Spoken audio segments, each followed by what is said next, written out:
The International Day on the Victims of Torture is a day where we celebrate victims of torture, what they have gone through, offer empathy to them, and understand what they went through, give them a day. In fact, in Bostonia, it's a day that is a public holiday. We also celebrate the families of the victims of torture because they tend to be secondary victims of what the victims of torture undergo. And so we also ask the states to honor their obligations under national laws and international laws, and for example for Kenya, under the constitutions, to ensure that torture is not perpetrated within the country. This day, June 26th, 2021, is normally a day that is commemorated all over the world, specifically in support of victims of torture, inhumane and degrading treatment, as well as violence. I tell you this is an important day specifically because we understand that now torture has taken various forms. It has morphed into something that we didn't really have by the time the UN was convening and adopting measures that were in support and in response of victims of torture. So it is important to me and as a professional and to us as an entity specifically because we want to support victims, direct and indirect victims of torture, their families, and to also send out a message that victims of torture are persons who are vulnerable in the community and they are supposed to be addressed accordingly. Ningewahimiza serikali ni kudai ile haki ya mtoto wangu, kwa sababu huyu mtoto wangu kama si hiyo mambo ya kumpiga hangekufa. Juu ni mtu alikuwa anajifanyia kazi yake na wao wenyewe ndio walileta hiyo shida yote. Na huyu kijana wangu hakuna mtoto wake wa miaka 10 na ni mtoto mdogo.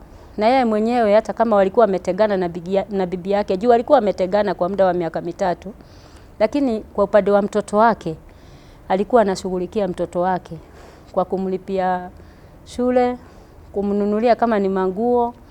Yani alikuwa tu hata kama mtoto akona mamake anamsaidia. Sasa unaona hata huyo mtoto atapitia katika hali ya mateso. So this day gives me a chance as a human rights advocate to be able to show the world that yes, these things are happening, provide statistics which can inform policy, celebrate the survivors of torture and bring them up for them to be able to talk about what they went through, so it can give a face, not only data, but give a face to what these victims go through.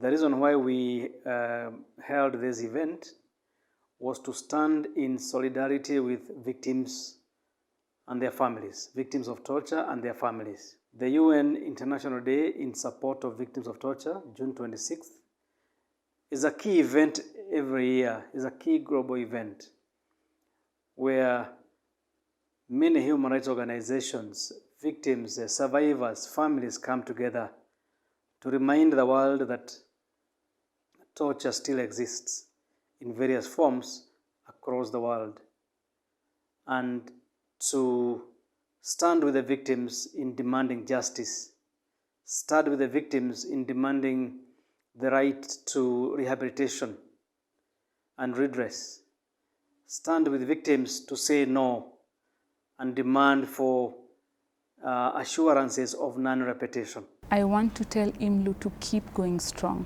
IMLU, you're making a difference. You're changing the world.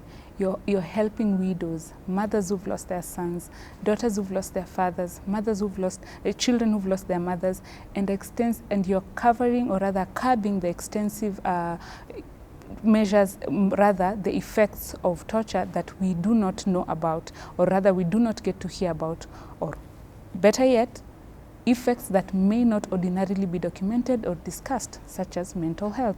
So IMLU, keep going strong, keep doing the work that you're doing, and every other year we are seeing changes, subtle as they may be, but through your work. I want to thank IMLU. It's been there for 28 years, which is essentially my whole life. I think I was born when IMLU was just starting. And so at that time, we didn't have a Bill of Rights under the Constitution, the old Constitution, that was very progressive. But they were part of the journey that led to the 2010 Constitution and are still fighting for victims of torture because you can either be a victim or a survivor because some die. And so to have an institution that is working on a non-derogable right, not only does it just work on it, but it provides psychological, physical, medical, and legal support to victims of torture, which is something that is very unique. It gives a comprehensive package in terms of rehabilitation. So for them to continue this fight even after this long, it's a very admirable trait. It's a unique organization. It's now pioneering on forensics, forensic documentation, which is something that is lacking within Africa generally. And so I think it's a very progressive institution. I want to thank the people who hold the positions that provide redress to victims of torture. And yes, and to the founders and everyone who has been part of this journey. Former IMLU staff to the current IMLU staff, their work has been instrumental in the changing Kenya in terms of torture. IMLU is a member of the International Rehabilitation Council for Victims of Torture based in Copenhagen, Denmark, with over 200 members across the world. So we stood in solidarity with those centers that support victims and their families.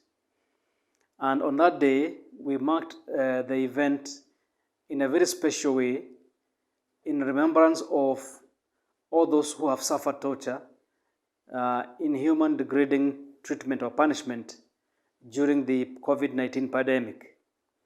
During the pandemic from March last year, the Independent Medical Legal Unit documented over 65 cases of police killings, torture, and dehumanizing ill treatment and punishment. And out of those cases, over 60% were cases of torture and ill treatment. And so we stood with victims of torture and ill treatment during the COVID-19 pandemic to remind the world that that is not the way to deal with the health crisis. That is not the way to deal with the preservation of the right to health. That is not the right way to enforce health measures. That there are other better ways than killing Kenyans or subjecting them to torture and ill treatment in the name of containing COVID-19. In 5 years' time, as IMLU, we would like to see a stop of cases of torture. And this can only happen if every person decides to play his part. We like to call about the law enforcement officers that you can also help in the fight against torture by making sure that you act according to the law, that you act professionally, that we join this hand together, because as much as today you are an officer of the state, tomorrow you might be a civilian. So it means that torture can also affect you. So let us join hands in fighting against torture.